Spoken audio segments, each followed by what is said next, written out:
Lord's Day, muli na naman tayong kalapit. Sa loob ng 6 na araw, tayo magkakawalay, magkalayo. Ngunit pinalaga ng Panginoong araw na ito upang tayo magkalapit sa isa't isa. At higit sa lahat, tayo ay nawa mapalapit sa ating Diyos. May kasabihan, so near, yet so far away. Mayroong mga taong nagpupumilit na mapalapit sa Diyos, ngunit ang kanilang paglapit ay tulad sa isang house of mirror. May kanya-kanya silang salamin ng buhay kung paano sila makakalapit sa Panginoon. Kaya masasabi kong kung mayroong kasabihan yung it's so near yet so far away. Malapit na sila sa pinaniwalaan nilang Diyos, ngunit sa katotohanan sila ay malayo. Pero sabi sa James 4:8, draw near unto God, and He shall draw near to you. Mayroon talagang totoong paraan kung paano tayo makakalapit sa Diyos na siya naman ay totoong nalalapit sa atin. Alam natin, batay sa mga salmo nating pinag-aralan last week, na napakahalaga po ang mapalapit sa Diyos. Una-una, yung Diyos ay malapit sa mga pagbagang puso, mapagpakumbaba, basado ng kanyang Espiritu. At sa isang taong basado ng Espiritu, ang sabi niya, ang malapit sa Diyos, o ang malapit sa Diyos ay kanyang kabutihan. Yun ang kanyang kabutihan. Kaya napakalaga po na tayo po ay mapalapit sa Diyos. Ngunit paano natin ito gagawin? Mayroong simpleng turo ang banal na salita kung paano natin gagawin ang totoong paglapit sa Diyos na alam natin ang Diyos ay nalalapit din sa atin. At yan ay ating pinag-aralan, Psalms chapter 1. Buksan natin muli ang Psalms chapter 1 at basahin natin ang buong kabanata at ating tignan ang dalawang hakbang upang tayo'y mapalapit sa Diyos at mayroon tayong kasiguruhan na malapit din naman ang Diyos sa atin. Ganito ang sabi, the Psalms chapter 1, verses 1 to 6. How blessed is the man who does not walk in the counsel of the wicked, nor stand in the path of sinners, nor sit in the seat of scoffers. But his delight is in the law of the Lord, and in his law he meditates day and night. He will be like a tree firmly planted by streams of water, which yields its fruit in its season, and its leaf does not wither. And in whatever he does, he prospers. The wicked are not so, but they are like chaff which the wind drives away. Therefore, the wicked will not stand in the judgment, nor sinners in the assembly of the righteous. For the Lord knows the way of the righteous, but the way of the wicked will perish.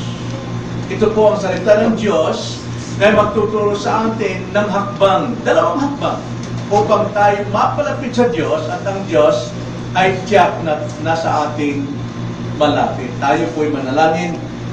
Panginoon, muli kami po ay lumalapit sa inyo sa daan po ng panalangin ngayong umaga, sapagkat kung kami magtitiwala lamang sa aming mga sariling kaisipan at unawa, alam namin, Panginoon, kami mabibigo lamang. Kaya naman lumalapit kami sa inyo upang hilingin ang iyong tulong, ang gawa ng banal na Espiritu sa aming kalagitnaan, na siya magbigay sa amin ng liwanag ng kaunawaan ng iyong salitang banal, ang salita ng iyong Espiritu, at ito'y maunawaan lamang sa paraang espiritual.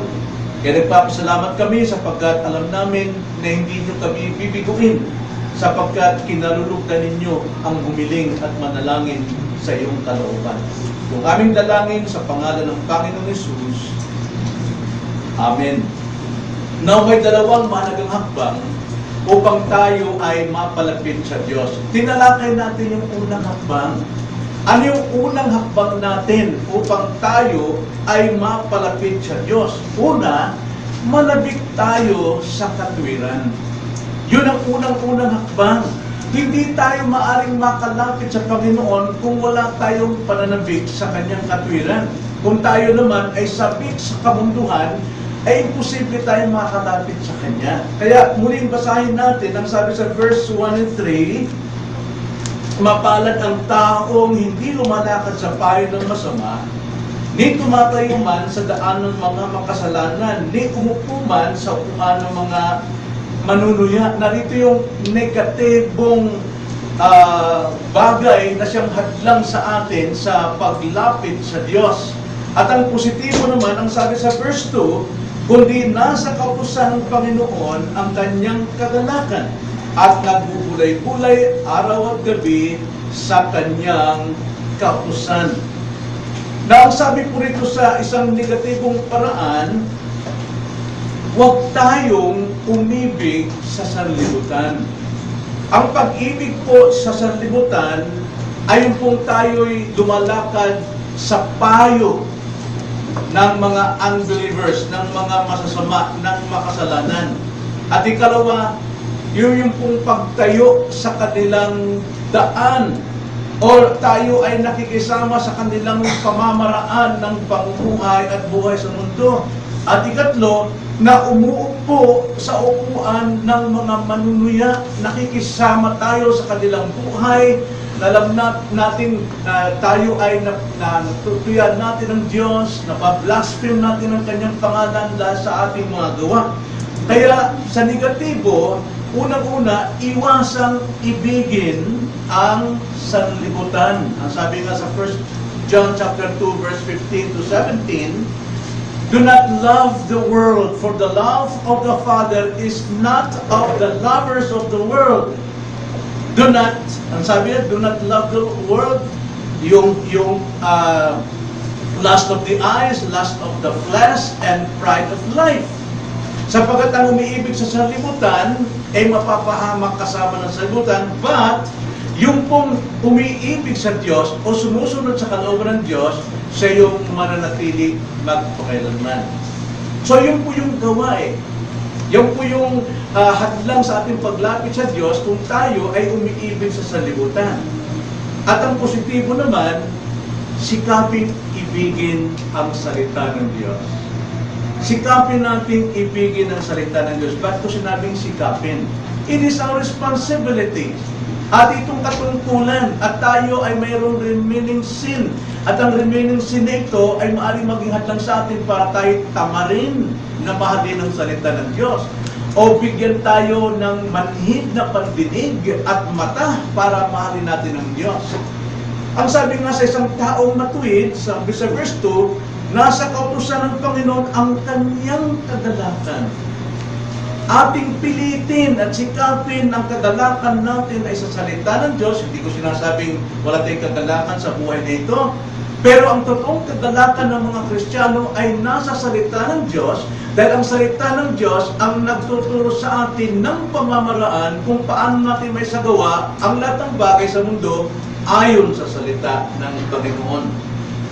At ikatlo, hangarin ang kalooban ng Diyos. Ano bang kalooban ng Diyos? Ang sabi sa verse 3, siya ay gaya ng isang punong kahoy na itinanim sa tabi ng agos ng tubig. Ang context, ang taong nagmamahal sa salita ng Diyos, matutulad siya sa isang punong kahoy na naitanim sa agos ng tubig. Yan po ang kalooban ng Diyos na bawat isang mananampalataya ay dapat matulad sa isang punong kahoy na matatag na nakatayo o itinanim sa tabi ng agos ng tubig. At ano nangyayari? Nagbubunga sa kanyang kapanahunan, ang kanyang dahon laging sariwa at hindi nalalanta, at sa lahat ng kanyang ginagawa nagtatagumpay. So yung unang hakbang, ang unang hakbang natin ay kauhawan natin o kasabigan natin ang katuwiran ng Diyos. Di ba sabi sa Matthew 6:33? Seek first the kingdom of God. Ano bang nasa kingdom of God? His righteousness. So sikapin nating pagharian tayo ng Diyos upang tayo po ay pagharian din ng katwiran. At ang pagsisikap na yan, ito po yun, iwasang umibig sa sanlibutan, piliting ibigin ang salita ng Diyos, at hangarin ang kalooban ng Diyos sa buhay. Ngayon naman, ang ikalawang hakbang. oras na hindi po tayo humakbang sa una ay sa ikalawa, Martin, nakabukaka lang, ano? Sabi nga may kasabihan na ang maraming Kristiyano na nakabukaka. Bakit? Yung kabilang paa nasa mundo, yung kabilang paa naman nasa pananampalataya, pero ang kalagitnaan ay hati. Hindi tamang hakbang. So, kailan humakbang tayo na ikalawa? Ano yung hakbang ikalawa? Verse 4 hanggang 6. Basahin natin muli sa Tagalog. Ang masama ay hindi gayon. Now, pinipicture dito at inilarawan ng Diyos sa mga matutuwid ang buhay nila sa katulad ito. Huwag yung tularan yung buhay ng masama. Bakit? Sabi ito, ang masama ay hindi gayon, kundi parang ipa o ipang itinataboy ng hangin. Kaya't ang masama ay hindi tatayo sa hukuman, ni sa kapulungan ng matuwid ang makasalanan. Sapagkat ang lakad ng matuwid, ang Panginoon ang nakakaalam. Ngunit, mapapahamak ang lakad ng makasalanan. Ano yung ikalawang hakbang? Unang hakbang, ano yung unang hakbang? Kasabi ka ng katwiran. Ikalawa naman, lumayo sa kasamaan. Alam niyo po, kung tayo humakbang patungo sa katwiran, natural, lumalayo tayo sa kamalian. Right? So yung hakbang, paabante, tungo sa Diyos. Manabik sa katwiran upang malayo sa kasamaan. Na ang tanong natin, maraming tao, even Christians, gustong-gusto pa rin lumakad sa gawa ng masama. Kinakatwiran nila, God is good, God is love, God is compassionate, God is gracious. Yun ang katwiran ng Kristiyano. Bagamat taglay nilang pananalitang makadiyos, pero humahakbang pa rin sa hakbang ng masama. Now, ano ba ang makukuha natin sa masama? Ano ba pakinabang natin sa gawa ng masasama? Na dalawa po ang ating titignan dito. Unang-una, dapat natin malaman na ang masama, wala itong mga laman. Ang taong masama, walang laman. Hungkad ang buhay niya, vacuum. Walang laman. At ikalawa, maliban lang sa walang laman ang buhay ng masama, bagamat punong-puno sila ng material, punong-puno ng kabantugan. Ikalawa, ang masama'y walang kasiguruhan. Tanda natin, kung tayo'y naiinggit sa gawa ng sanlibutan na sa tingin natin, prosperous sila and successful, what does it profit a man if he gains the whole world? Natanda natin prinsipyo ng Panginoon sa mga mananampalataya. Bakit tayo naiinggit sa gawa at sa mga masasama? Gayon, ang sabi ng Panginoon, anong pakinabang niyan maangkin man nila lahat ng kayamanan ng mundo? Ngunit, ang dahilan naman para mawala ang kanyang kaluluwa. Nakita niyo ba yun? Nakita niyo po yung paglalarawan. Dalawang paglalarawan ay pinapakita ng Panginoon. Unang-una, ang masama ay walang laman. Bakit po? Tingnan mo sa verse 4. Ang masama ay hindi gayon. Ibig sabihin, wala siyang katulad noong sa verse 2. Hindi niya magagawa yung verse 1. Tiyak lumalakad siya roon. Saan? Sa payo ng katulad niya. Tumatayo siya saan? Sa daan ng katulad niya. At ano pa? Nauupo talaga siya sa mga katulad niyang mga blasphemer sa Panginoon. Kaya, wala siyang gana sa salita ng Panginoon. Hindi niya kaya itong punayin. Wala ang ganun ang masama. Empty. Wala siyang laman. Bagamat may anyo siyang banal, may anyo siyang religious, may anyo siyang righteous, pero lahat yan ay hypocrisy. Sa pagkatotoo, wala siyang laman. Di ba? Tignan niyo yung mga chicharon, di ba? Yung chicharon, ang sarap talaga tignan, lalo sa mga diabetic, ano? Ang sarap niya, pero pag kinagat mo niya, wala naman talagang laman eh. Ang makukuha mo na yung hangin at saka yung taba nung sa ibabaw na siya magpapabigay sa iyo ng high blood. No? Walang laman. At ang sabi dyan, paano sabing walang laman? Siya parang ipa. Alam niyo naman pag ipa, mga kapatid, baboy lang po kumakain yan eh. Kayo ba kumakain ng ipa?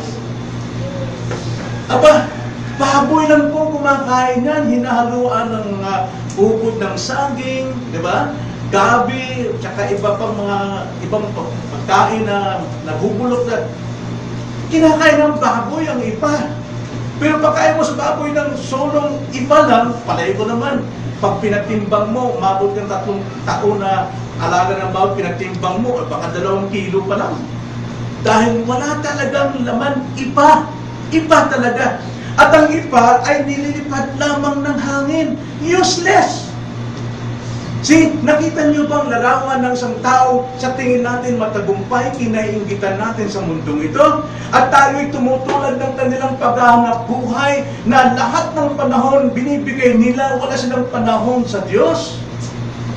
Lahat ng kanilang paghihirap, lahat ng kanilang pagsisikap, ipa. Ipa lamang. At ang ipa, kadalasan yan, patungo lang yan sa hangin. Hindi mo pwedeng gawing fertilizer, magaspang. Kaya ang kabutihan lamang, o ang sabihin, ang gamit lamang ng ipa, ay yung hangin na tinataboy-taboy lamang siya. Doon ang gumaganda yung buhay. Tignan natin.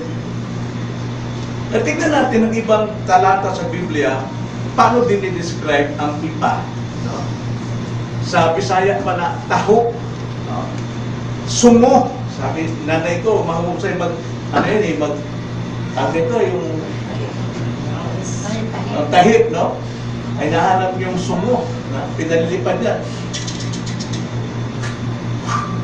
Pero mo, pag angat na gano'n, hihilayin nanay ko yung ganyang tahip na ganyan. Naiiwan talaga yung mga ipa, pero yung bigas na nahuhulog lahat eh. Buong-buo. Yung ipa, di wala eh. Natin nga yung sabi sa Job 21:18. Ang sabi sa Job 21:18, na sila'y gaya ng dayami sa harap ng hangin. Now, tingnan niyo yung hangin. No? Dayami, angkop lang sa hangin. At ang sabi, at gaya ng ipa na tinatangay ng bagyo. Bagyo na naman. Now, take note niyo sa salitang hangin at bagyo. Mamaya makikita natin anong kaulugan niyan sa mga ipa. Okay? At ang sabi, sila ay ipa na nililipad lamang ng hangin. Ini-enjoy ang hangin at bagyo. At sila ay walang halaga. Wala silang halaga talaga. Walang timbang, walang value, walang halaga ang ipa. Tignan natin ang sinabi sa 2 Timothy chapter 3 verse 13. Ganito ang masama. Subalit ang masasamang tao at mga mandaraya ay lalong sasama ng sasama. Sila'y mandaraya at madadaya. Now, ikinumpara ang taong masama sa ipa. Nakita ba kayo ng ipa na tumutubo? Nakita na ba kayo ipa na itinanim at sumibol? Hindi, mananatiling ipa. Hanggang sa pagkabulok niya, ipa pa rin. Ganon din ang masama, kapag masama talaga yung kanyang nature, yung likas niya, ay masama talaga. Mananatili siyang masama kahit maganda ang korte ng kanyang pagkaipa. Kahit maganda ang kanyang anyo ng pagkatao, pero still, siya po ay isang masama at mananatiling masama at mandaraya at siya rin ay madadaya. Hindi ko hinahatulang masama lahat yung mga taong na biktima ng scam na car for rent, car rentals, ano? Pero ganun din i-describe ang isang tao at isang masama. Sila'y mandaraya at sila'y nadadaya. Gaano karami mga taong nadadaya na scam? Dahil hangad nilang kumita, hangad nilang magtangkam ng malaking pera sa madaling paraan at sa madaliang paraan. Kaya ano nangyari? Sila'y nagagaya. Tulad sila ng iba. Useless. Walang value. Tingnan sa aklat ng Hosea, kasunod ng Daniel 13. Hosea 13 verse 3. Ganito ang sabi, parang dinescribe ang iba. Chaff. Kaya sila'y magiging tulad ng ulap sa umaga. Tulad din ng ulap daw. At tulad ng hamog na maagang naglalaho. Ulap, alam natin, nawawala. Hamog, natutuyo. Nagaya ng ipa na tinatangay ng ipo-ipo mula sa giikan at gaya ng usok na lumalabas sa labasan ng puso. So ano pong makikita natin ito? Paano natin pinipicture ang ipa? Kumbaga sa tao. They were enjoying, no, yung sarap ng hangin. Doon lang sila nag-i-enjoy. Yung kanilang pagiging masama. Pero wala silang halaga. Wala silang kagalakang espiritual. Lahat kagalakang material. Physical and emotional. But walang spiritual. Kaya nga sila ay walang laman. Kapag isang tao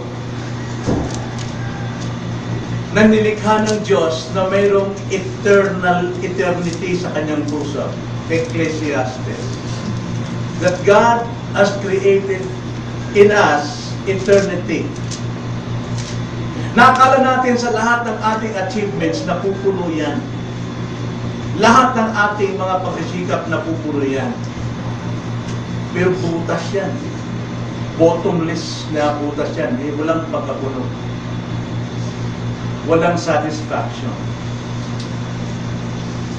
Only God can fill that hole. Tanging Diyos lang ang makakapuno niya.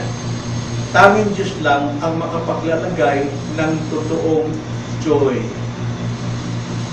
Sabi ni Jesus Christ sa John, "My joy I give to you." Only Jesus can fill up our emptiness with His joy. Kaya nga, ang tao is filled with greediness. Ganit yan. At kapag andyan ang ganit, lahat ng bagay gusto niyang maangkin. Kasi akala niya, it can fulfill his life. Mga kapatid, huwag mong tularan yung mga iba. Huwag mong hangarin yung buhay ng mga iba. Walang laman. Walang laman. Tatabuin lang sila ng hangin. Dadalhin lang sila ng ipo-ipo. Isusubo lang lamang sila ng bagyo. Wala silang laman. So therefore, kung walang laman, ano po? Walang security. Wala pong kasiguruhan sa buhay. Tingnan yung sabi sa verse 5 and 6.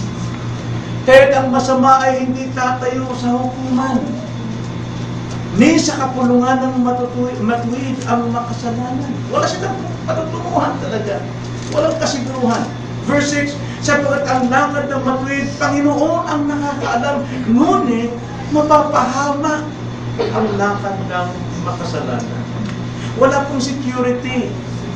Kahit nataglay na nila lahat ng kabantugan ng mundong ito, na kailangan ko rin ang pera, kailangan kong kumain, kailangan ko mag-bill, kailangan ko magkaroon din ng bagong gadget na katulad ng eto para sa gawain ng Panginoon. Kailangan ko yan. Pero hindi ako nabubuhay dyan. Kundi itong gamit nito ay ginagamit ko sa aking ministeryo. Hindi yung aking puso itinatanim ko dyan. Gusto ko magkaroon ng sasakyan, pero hindi ko lalagay ang puso ko ng sasakyan ng pag-asa ko. We need all these things. Sapagkat promise ng Panginoon yan, Matthew 6:3, seek first the kingdom of God and His righteousness and all these things. What things? Lahat ng binanggit doon sa Matthew chapter 6 verse 23, pababa, na lahat ng iniisip ng mga tao pananamit, pagkain, inumin, lahat ng material things. Which, ang sabi sa 6:32, na siyang hinahanap lamang ng mga Gentiles, na mga taong walang Diyos. But you, people of God, seek first the kingdom of God and His righteousness, and all these things shall be added unto you. Hindi sinasabi ng Panginoon, wala kang things na matatanggap. No, you need things. But seek first His kingdom. Sapagkat yung mga taong habol ay things lamang, wala silang naman, wala silang security sa buhay. Nauna, tingnan natin, ang sabi sa verse 5, kaya't ang masama hindi tatayo sa hukuman. Now, ano po ibig sabihin dyan? Ibig sabihin, nandun sila sa hukuman, tumatayo na, tapos hindi sila makakatayo. Wala sila doon, hindi, nandun sila. Pero hindi sila tatagal. Ibig sabihin po na hindi tatayo. Hindi sila mananatili. Hindi sila tatagal. Kakapusin sila pagdating sa hukuman. Wala silang magagawa. Wala silang may pagmamalaki pagdating sa hukuman. Na alam natin na hukuman ay nangyayari sa dalawang paraan sa buhay natin ito. Una, pagdating po sa temporary judgment. And what is that? Yung ating providensya, yung ating problems, yung ating trials, yung ating persecutions, hindi tatayo ang isang taong iba. Hindi sila tatagal. Pag sila tinataboy ng hangin, so ano ibig sabihin ng hangin? Trials. Unos, storms of life. Ano yan? Mga pagsubok sa buhay, karamdaman, pasakit, kamatayan ng ating minamahal. Pagdating sa ganung bagay, bang, bagsak sila, wala na sila sa Diyos.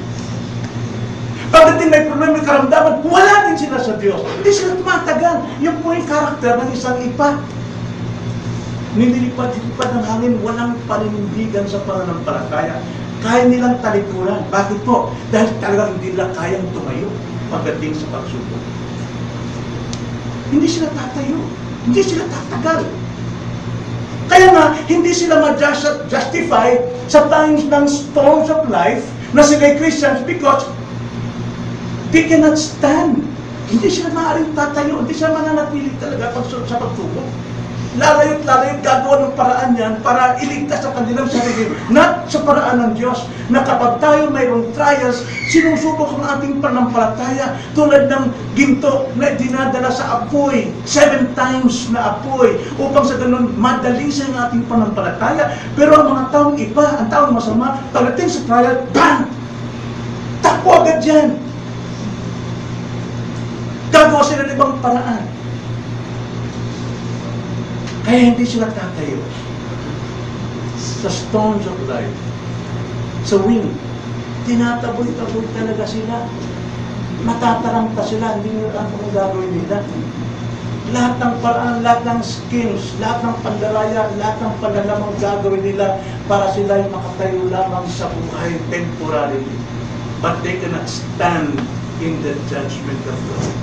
At yung kalawa, judgment po yun doon sa Great White Throne Judgment. Hindi ka talaga tatayo doon. Ang verdict doon, guilty. Wala kang may papaliwanag. Wala kang attorney doon. You will not stand. Sino yung sabi na itong hangin, itong storms, itong ipo-ipo, ginagamit ng Diyos sa Bible bilang ating testing.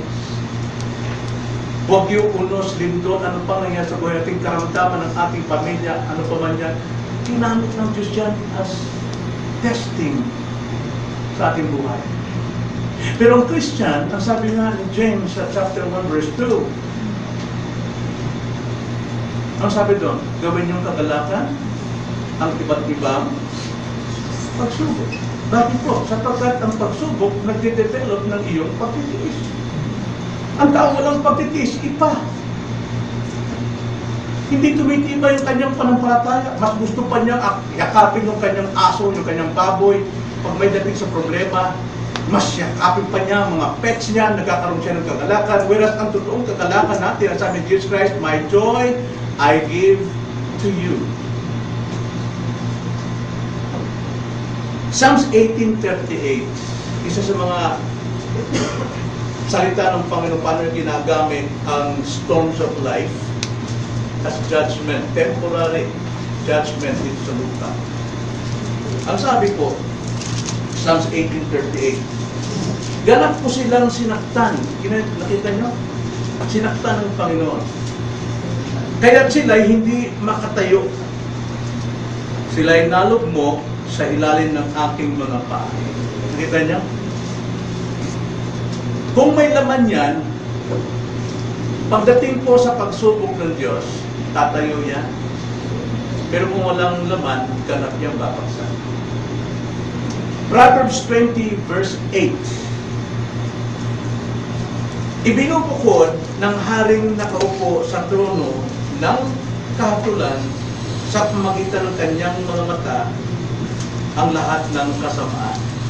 Kaya pagdating po sa storms of life, ang totoo niyong binubukod ng Panginoon sino yung kanyang totoong tao at sino yung mga masasama. Doon lang natin makikita. Even sa ating buhay na ito, makikita natin, we can judge by their who they are, no? Outside ng kanilang buhay, kung mahina o malakas.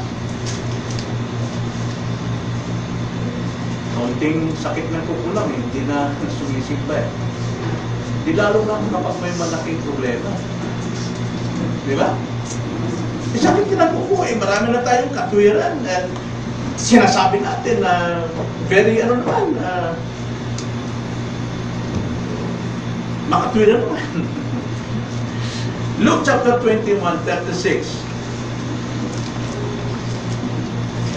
Ang sabi ng Panginoon, bagamat ito ang context dito ay sa darating po na second coming of Christ, na pagdating ng Panginoon, no, judgment at the same time rapture sa mga Christian. Pero sabi diyan, subalit maging handa kayo sa bawat panahon na nananalangin magkaroon kayo ng lakas upang makatakas sa lahat ng mga bagay na ito na mangyayari at upang makatayo kayo sa harapan ng anak ng tao. Nandun pa rin yung pagsubok.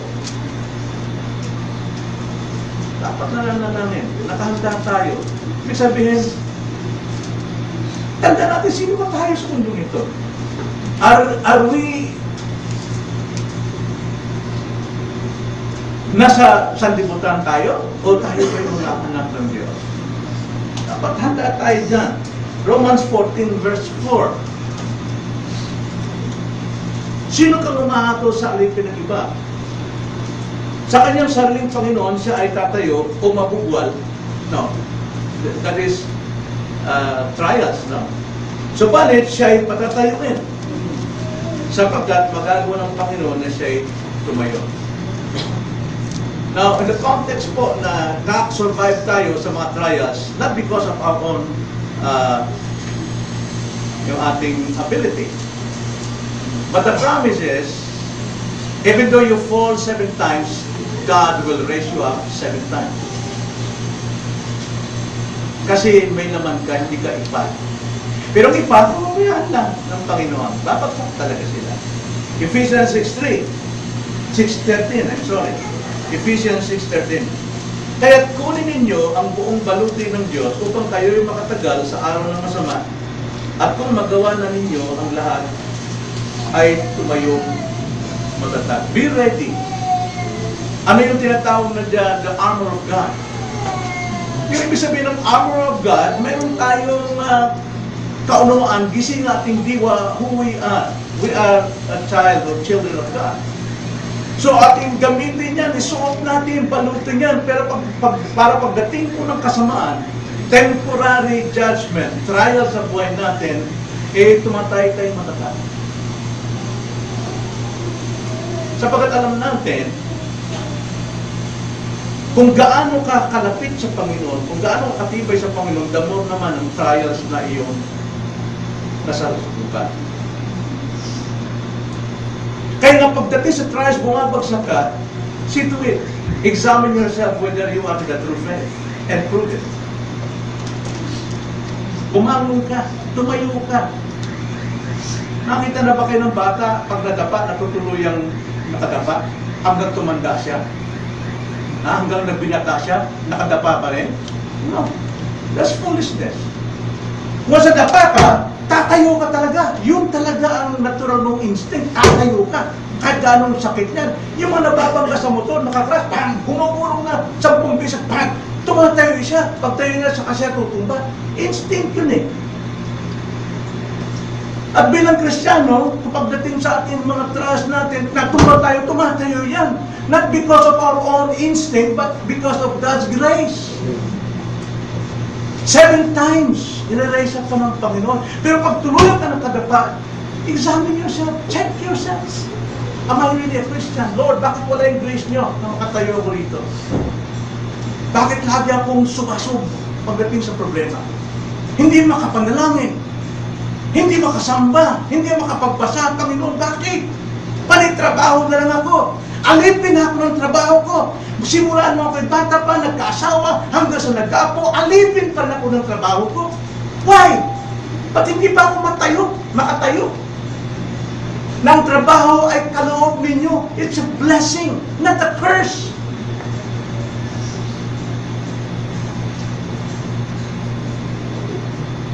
Tanda natin, this life, tatayo ang Diyos sa harapan natin. Tatayo siya palagi para tayo hatulan.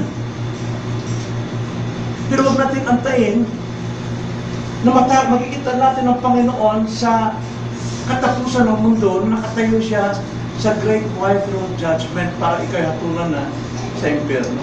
But this life, tumatayo ang Diyos sa atin para tayo encourage. Get up. Tumayo ka. Kung nahirapan kang tumayo, call unto me, and I will answer thee. Tumayo ka. Lumapit ka. Huwag mo hayaang lugmo ka. Sa bankruptcy ng spirituality mo, huwag mong tularan yung mga masasama. Hindi sila tatayo.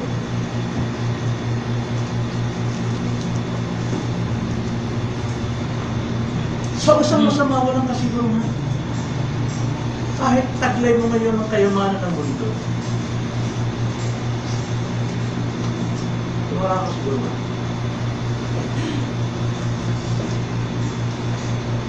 At ang sabi pa rito sa ating text, maliban doon sa hindi tatayo sa hukuman,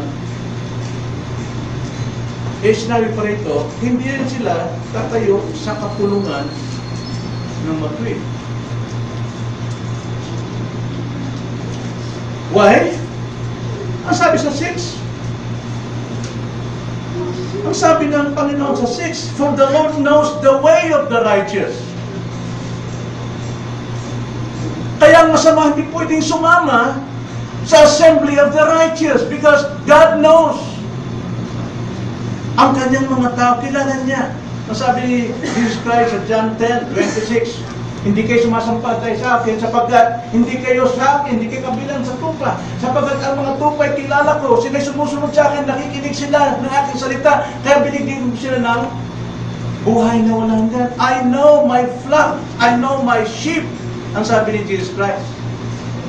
Pero sa kapulungan ng righteous, hindi kinikilala ng Panginoon yung masama at kinikilala lamang niya ay ang kanyang mga tao. No, paano natin magawang tayo kilala ng Panginoon? Eh dapat tayong magpakumbaba, tumawag sa Kanya, humingi ng patawad, repent, and trust Jesus Christ as your Lord and Savior. Pagdating po sa kapulungan ng matutuwid, hindi pwedeng makasama ang mga masama. Maaring dito sa lupa, sa local churches, pwede pa tayo makasama at kagandahan dyan, kapatid, kahit bisita ka, pagdating po sa iglesia, kasama ka sa iglesia. You are considered as member of the church. Nandiyan ka. Kaya lahat ng blessings, ng preaching, spiritual blessings, nararanasan mo, nararamdaman mo, nadadama mo rin yan. Pero hindi naman lugar, ligtas ka. Pero taglay mo ang spiritual na pagpapala ng Diyos. Tulad ng panahon ni Kristo, libo-libo mga tao pinakain ng tinapay, but not necessarily lahat ay ligtas. Alam ng Panginoon kung sino ang kanyang mga tao. Pero lahat ay nakakaranas at nakakatikim ng kabutihan ng Diyos. Kaya kabilang ka pa rin sa 5,000 o kabilang ka sa 4,000. At the same time, dito rin sa church, kabilang ka sa church. Sa biyaya ito, na nandito ka. Pero ang silbi niya kung hindi ako kilala ng Panginoon. Someday, sabi ni Jesus Christ sa Matthew 7, many will call unto me, Lord, Lord. Panginoon, Panginoon, bakit sarado sa akin ang langit? Ako'y nangangaral, ako'y nakikinig ng preaching. Ako pa ngayon nakakasama sa mga pag-aaral. Ako yung maawit, gumagawa na ako ng tulong, nagbibigyan ako ng aking offering. Pero sabi ng Panginoon, umalis ka sa harapan, hindi kita kilala sa simula pa lamang. Dahil ikaw ay iba. Walang signs of repentance and belief. Only those who does the will of the Father, sabi Jesus Christ, ang pagbubuksan ng langit. Tingnan yung sabi sa Matthew 25:32, pagdating po sa judgment na o sa huling araw ng panahon. Ang sabi ng Panginoon sa kanyang mga tupa, at titipunin sa harapan niya ang lahat ng mga bansa at kanyang pagbubukod-bukurin ang mga tao na gaya ng pagbubukod-bukod ng pastor sa tupa at mga kambing. Hindi pwede magsama talaga. Bubukurin ng Panginoon niya. Dahil kilala ng Panginoon ngayon pa lamang kung sino yung kanya. John 10:27 and 28. Kilala niya. Ngunit,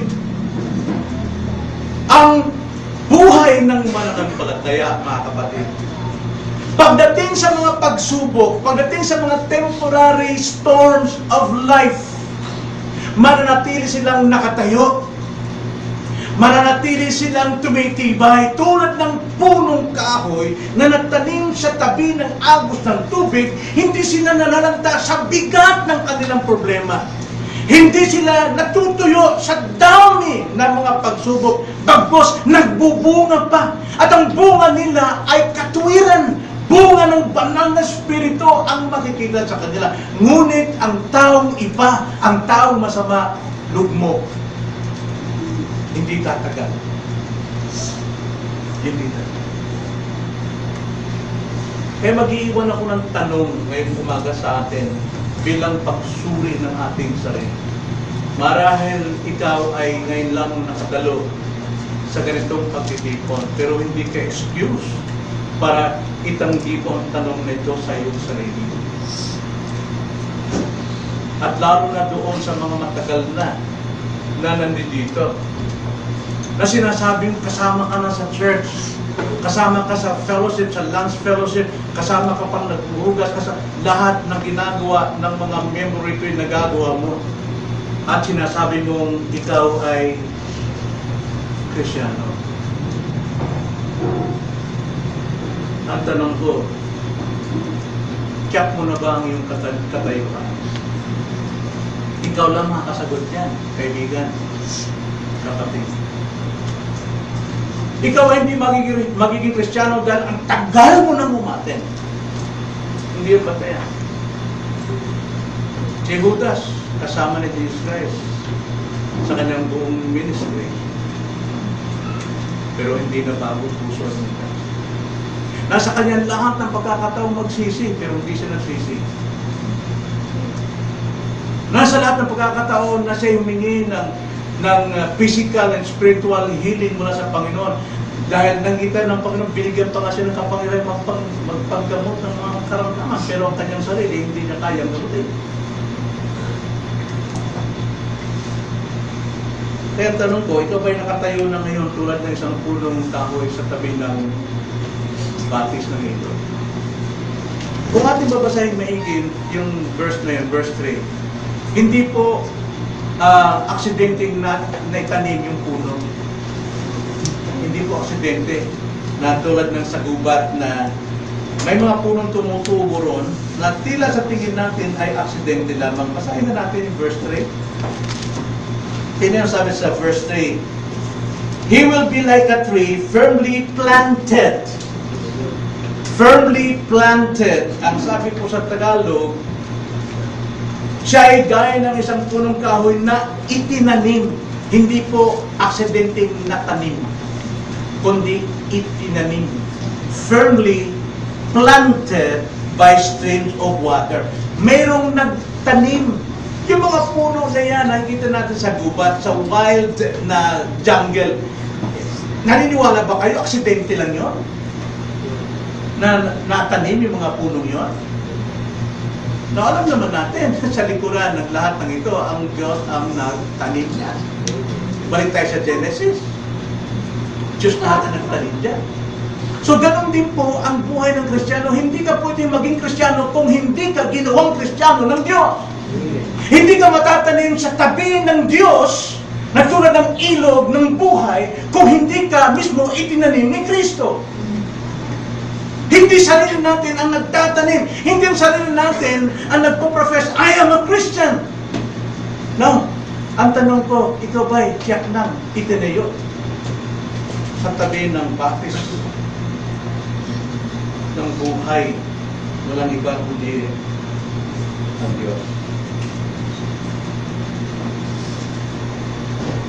Paano na lamang tinanim ka? Tingnan na lamang ang pagiging miyembro ng isang lokal na iglesia.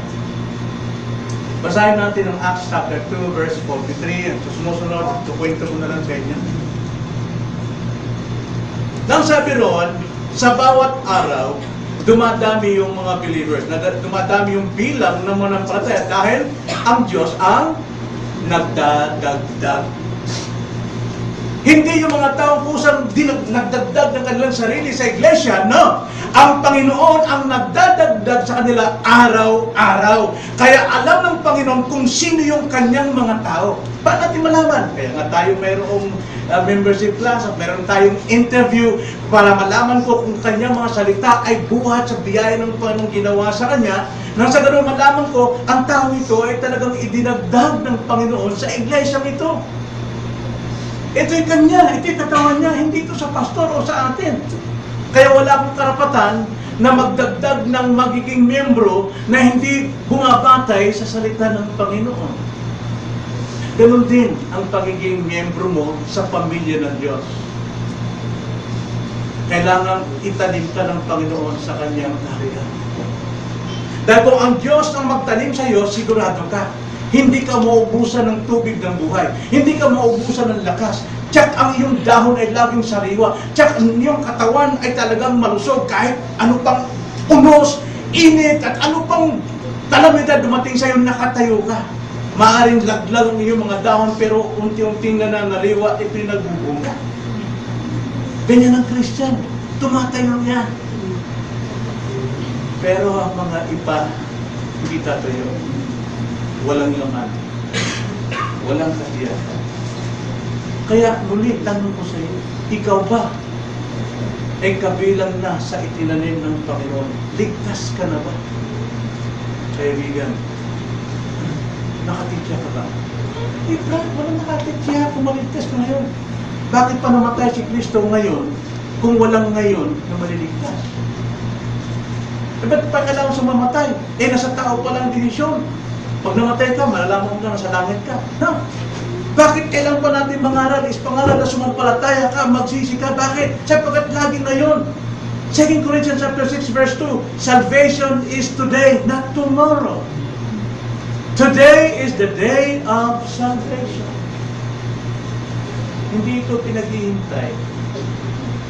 Kaya kung tumatagal ka, kasama ng kapulungan ng mga mananampalataya, huwag mo sabihin, mananampalataya ka rin. Maybe, mas matalino ka pa doon sa mga miyembro pagdating sa theology. Pero sa ibang katalinuhan, kung ampaw naman, kung sitsaro naman, maaaring nakikitaan ka na nakakasabik ang iyong buhay, punong-puno ng mantika. Pero cholesterol ang dala mo. Ma-high blood lahat ng mga miyembro rito. Magka-diabetes pa.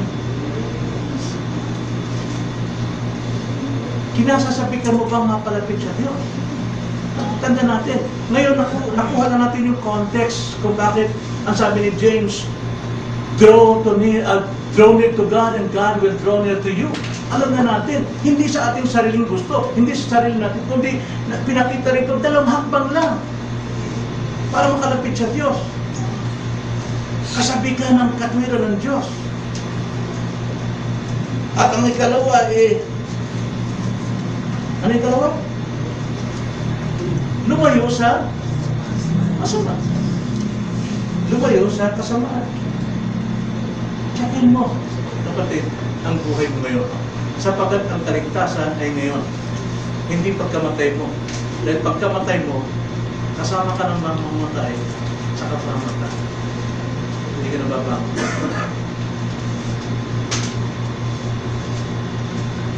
Pangalawa, atin din aninagin ang testimony ng buhay natin.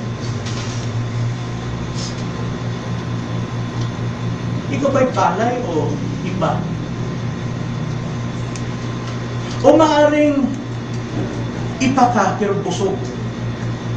Pero ang tanong, may laman ba? Maaaring taglay mo ang pangalang Kristiyano, ba't ang tanong, mayroon bang lamang Kristo? Anybody can profess that you are a Christian. Ang dami pong nagsasabing Kristiyano ngayon sa ating bansa. Iba't ibang salamin nga lamang ang ginagamit nila. Hindi yung dakila at sakdal na salamin ng Diyos na walang iba kundi ang banal na kasulatan. James chapter 1. Nakakatakot pong mukha nila. Iba-iba ang itsura ng kanilang mga mukha. May matapa. Lahat disformado. Ang totoong anyo mo lamang na makikita ay sakdal na salamin ng kautusan ng Diyos. Sapagat sa kautusan ng Diyos, diyan ka ipapanganak na muli.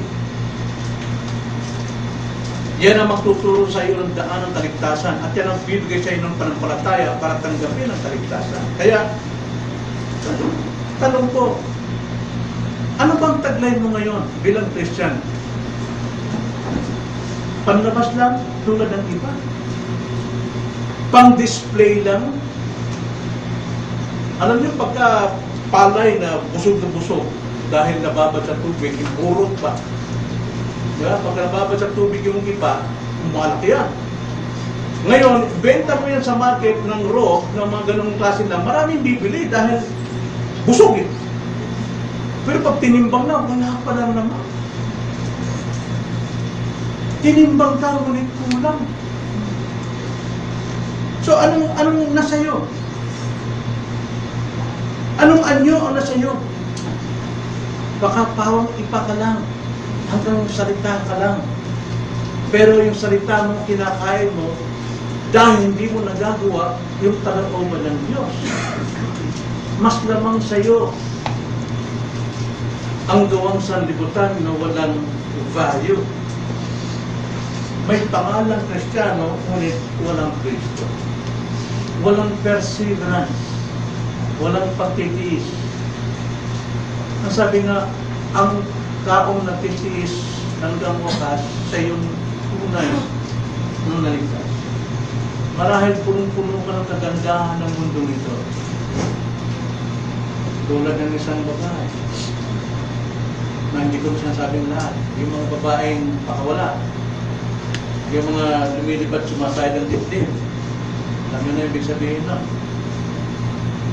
Para sila ay kahumalingan ng mga kalalakihan, ang hangad din naman ay kababaihan kahit sa mababang lipat. Talaga namang nilalagay sa mukha, hindi lang yung brush na kayong paglalagay ng makeup. Ang ginagamit, paleta. No? Kukuha ng cream para matakpan talaga yung totoong larawan, totoong anyo ng balat niya. Lalagyan ng makeup, pulang-pula. Kagandang panlabas lang. Eh may isang na tao na pinakasalan.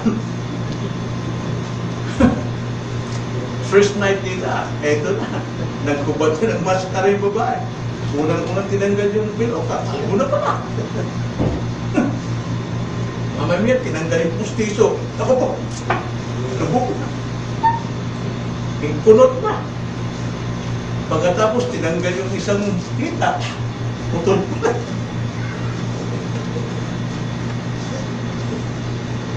Kaya sabi na natin, naistahan mo ko. Ang galing mong kumanta. Please, huwag mo na ipakita lahat itsura mo, kumanta ka na lang. Baka pawang ipa lang. Nakapagpunay lang tayo. Ano ba din? This is a serious thing. Ito ay usaping buhay at kamatayan. Maraming puno ka ng kagandahan, kayamanan ng mundong ito, pero wala naman ang buhay mo. Walang spiritual.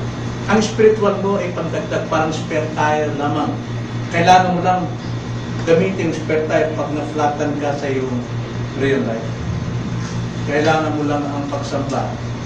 Kailangan mo lang magbasa dahil abroad ka. Baka swerte.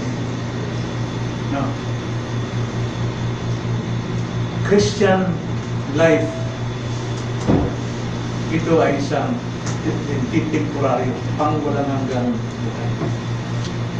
Kaya, panghuli, hamon ko, siyasatin ninyo o bisitahin ninyo ang inyong mga sarili. Ano bang kinabalahan niyo? Ano bang kinabalahan niyo? Alam natin, ang baboy, kahit na ito'y pihisan mo, pagkamuhan mo, lagyan mo ng baro, kasi uso na ngayon, pati hayop mo yung ginagawang tao, yung tao ginagawang hayop. No?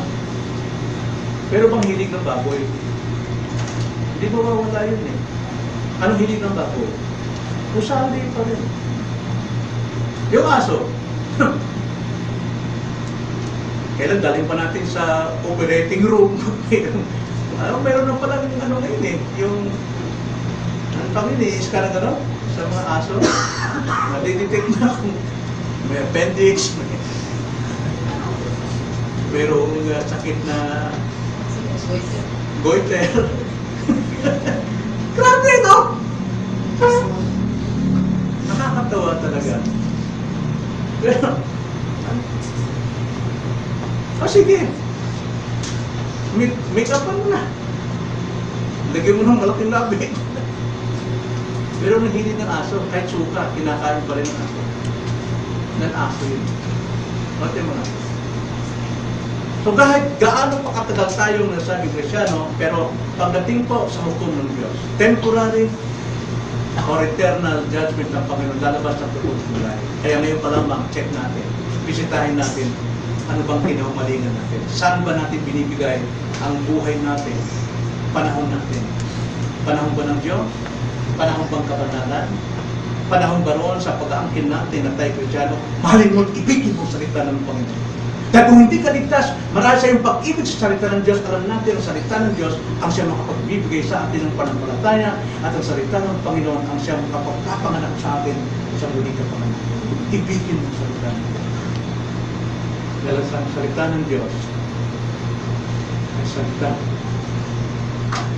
na Espiritu ng Panginoon. Tayo po'y manalangin.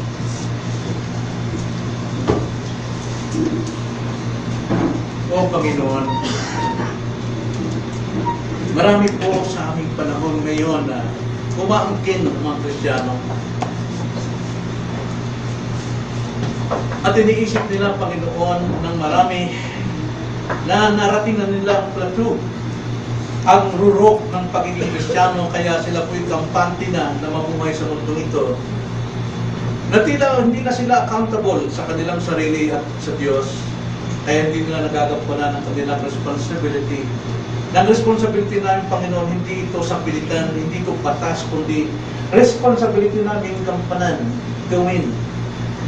Dahil ito'y biyayang kaloob sa amin. At ang aming kakayanan ay biyaya pa rin. Kaya ang responsibility na ito ay nagagawa namin dahil ito'y kagalakan namin gawin batay po sa kalooban ng Diyos na dapat namin gawin. Panginoon, dalangin namin magligtas kayo. Mag-rise up kayo ng totoong Christian. Sapagkat ang isang masama, mananatiling masama. Ngunit ang Kristiyano, mananatiling iyo.